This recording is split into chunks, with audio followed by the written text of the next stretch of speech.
Baik pendengar KP, kita sudah tersambung dengan Kepala Dinas Perhubungan Kota Balikpapan, Pak Edward Skanda Putra, mengenai Jalan Cucup Suparna yang ditetapkan jadi kawasan tertib lalu lintas tahun 2024.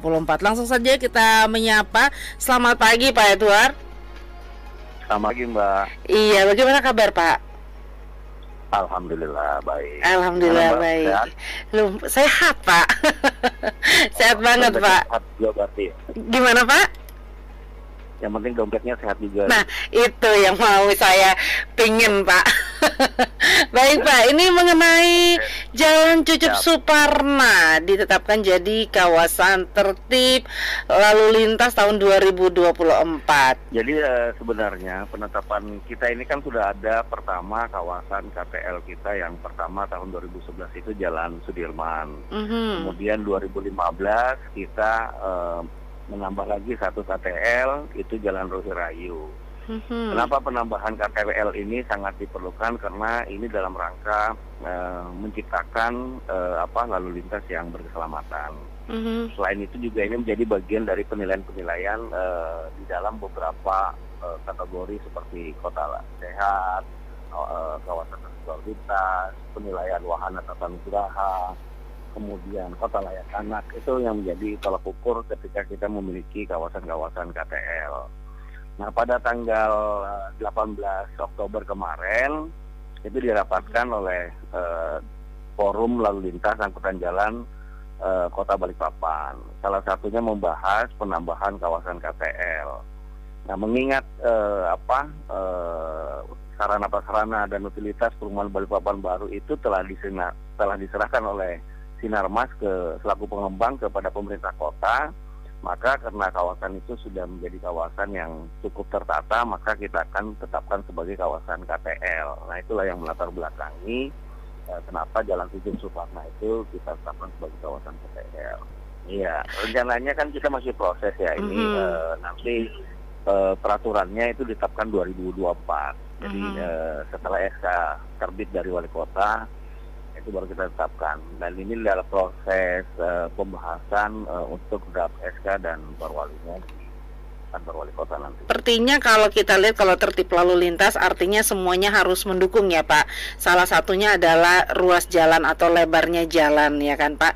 Nah sekarang kita kan ketahui bahwa banyak sekali kendaraan di kota Balikpapan.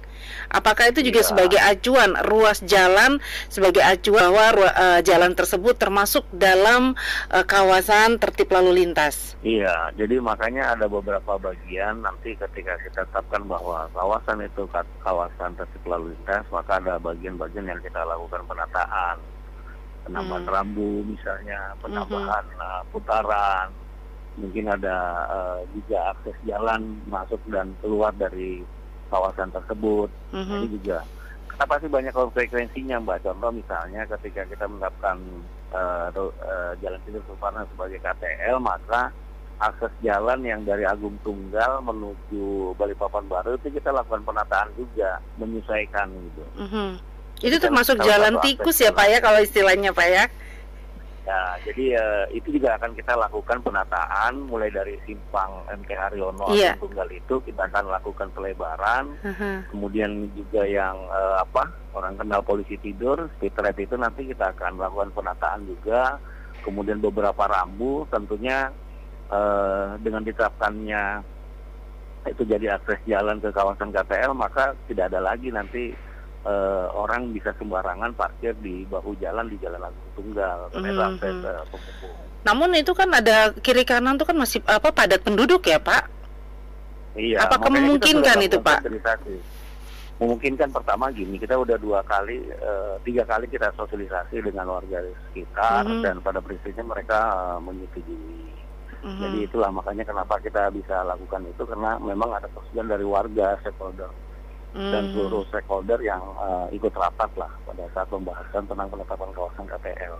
Oke, Pak, sebagai bentuk edukasi kepada masyarakat nih seperti pengguna jalan khususnya ya kawasan tertib lalu lintas, seperti apa sih indikatornya? Apa yang perlu masyarakat perhatikan ketika melintasi atau berada di kawasan tertib lalu lintas? Ada sanksi atau bentuk apa jika melakukan pelanggaran gitu Pak? Ya, karena di kawasan tertib, namanya kawasan tertib lalu lintas, maka orang mentaati tertib berlalu lintas gitu. Jadi kalau misalnya tidak sesuai dengan ketentuan di kawasan KTL, pasti akan ada pelanggaran, pasti ada tindakan gitu. Misalnya ada rambu dilarang parkir, teman-teman parkir di sana. Ini bisa saja nanti sanksinya itu tidak bisa derek, bisa penguncian ban, bisa juga nanti mungkin di awal kita sosialisasi ya. Sosialisasi itu bisa penempelan stiker. Tapi perlu diketahui Bapak Ibu, stiker itu kalau kita pasang itu susah bukanya. Jadi bisa rusak juga mobil gitu. Jadi jangan sampai kena gitu ya. Lebih baik kita tertib deh daripada kita kena sanksi gitu. Iya, benar. Dan saya juga minta sama teman-teman mungkin nanti akan publis gitu. Orang-orang pelanggaran itu akan terpublis di media.